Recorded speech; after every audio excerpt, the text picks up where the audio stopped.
Hi అండి, నా పేరు సుకన్య. మేము ఉండేది ఆంధ్రప్రదేశ్లోని గుంటూరు డిస్టిక్లో. నేను బీటెక్ కంప్లీట్ చేశానండి 2013లో. ఇప్పటికి దాదాపుగా 10 ఇయర్స్ అయిపోతుంది. నేను ఇంకా ఐటీ సెక్టార్లోకి ఎలా వెళ్ళగలను అనేది నాకు ఇంకా ఏంటి, ఎట్లాగా వెళ్ళాలి అనేది నాకేమీ తెలియదు. నేను ఈ విజన్ గురించి ఎలా విన్నాను అంటే మా తమ్ముడి ద్వారా విన్నానండి. తనకి కూడా గ్యాప్ ఉంది, ఎడ్యుకేషన్ కంప్లీట్ అయిన తర్వాత జాబ్ రావడానికి గ్యాప్ ఉందండి తనకు కూడా. ఇంకా తనని అడిగాను, తను నాకు ఈ విజన్ గురించి చెప్పాడు. ఇంకా నేను సెకండ్ థాట్ ఏమీ లేకుండా ఈ విజన్లో జాయిన్ అయ్యానండి. అక్కడ ట్రైనర్స్ కానీ, నాన్ టీచింగ్ కానీ, టీచింగ్ కానీ చాలా చాలా బాగున్నారు. అసలు ట్రైనర్స్ అయితే చాలా నాలెడ్జబుల్ ట్రైనర్స్ ఉన్నారు అక్కడ.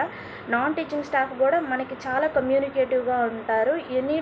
ఏ డౌట్ వచ్చినా కానీ వాళ్ళు మనకి క్లియర్గా ఎక్స్ప్లెయిన్ చేస్తారు. మన ఫోన్ కాల్కి వెంటనే రెస్పాండ్ అవుతారండి. అండ్ ఫైనల్లీ నేను గ్రాండ్ థార్టన్లో సెలెక్ట్ అయ్యాను. 2.5 LPA అండి, సిటీసీ. నేను ఇప్పుడు ఈ విజన్కి చాలా థ్యాంక్స్ చెప్పుకుంటున్నాను. థ్యాంక్ యూ సో మచ్ ఈ విజన్.